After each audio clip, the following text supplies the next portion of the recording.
Only you. Only me. Only him.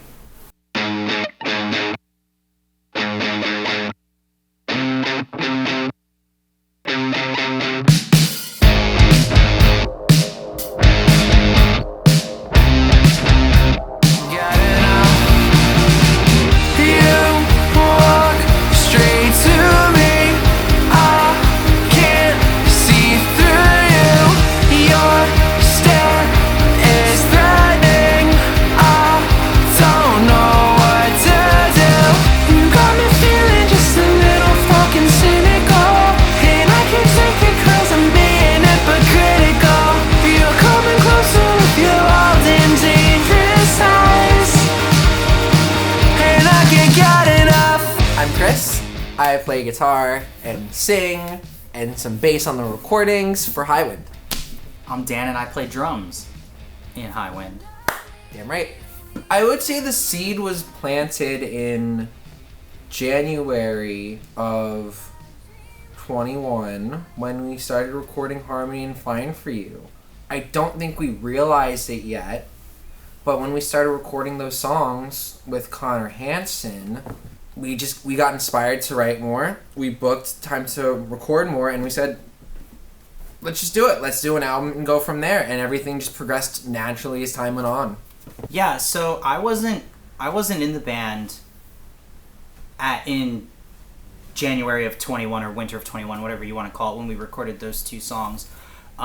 Kris had called me over quarantine pandemic time, spring, early summer of 20, to do two songs, Sleepless in LA and Will You Please, and then called me again to do those songs that he mentioned, Fine For You and Harmony, in the winter of 21, and then called me again and said, hey, I have a bunch of songs, and we rehearsed through the spring, and we booked that time, and then I officially joined the band upon conclusion of recording.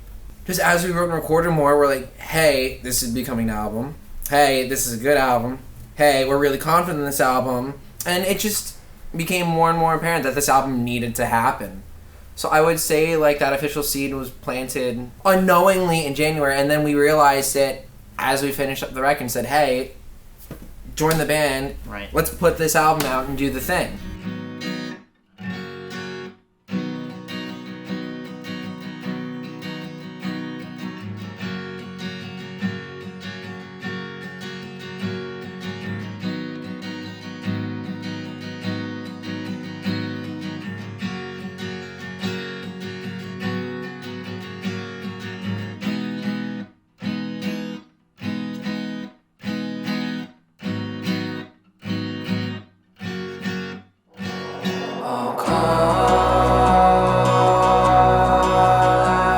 Creative process on this record was not really anything. It was us in a room.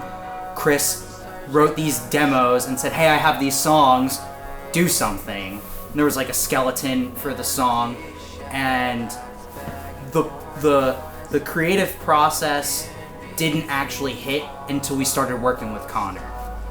His contributions are, like, I can't overstate how much he contributed in a creative way in developing the sonics of the record, from drum sounds to guitar tones to chord construction. We had a pretty good idea of what it was going to sound like from the jump, but the creative process really launched when we were in the studio.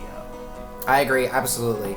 Because like you said, I'll come up with these ideas, I'll make these demos out of these ideas I get in my head for like a chorus, and I'll build around the chorus, or I'll start with the verse and build around that. I'll demo it all out, send it to him, we start working on these songs, and we definitely had a good idea of what we wanted these songs to sound like going in there, and then Connor entered the picture to produce and record and do all the good stuff with the album, and it was like the canvas we already painted on was detailed and magnified, and it became this extravaganza of color and sounds that we didn't know were possible up until we got there. So we definitely have to thank Connor for helping make that possible. We had a lot of fun, banging these songs out during the demo process, going into a room and just seeing what more we could do to detail these songs. And then after we went to the studio, it was game over from there. The process itself was very simple. Demo, drums, send it back, vocals, done. The songs Exactly. really did explode once we got into the studio. Absolutely.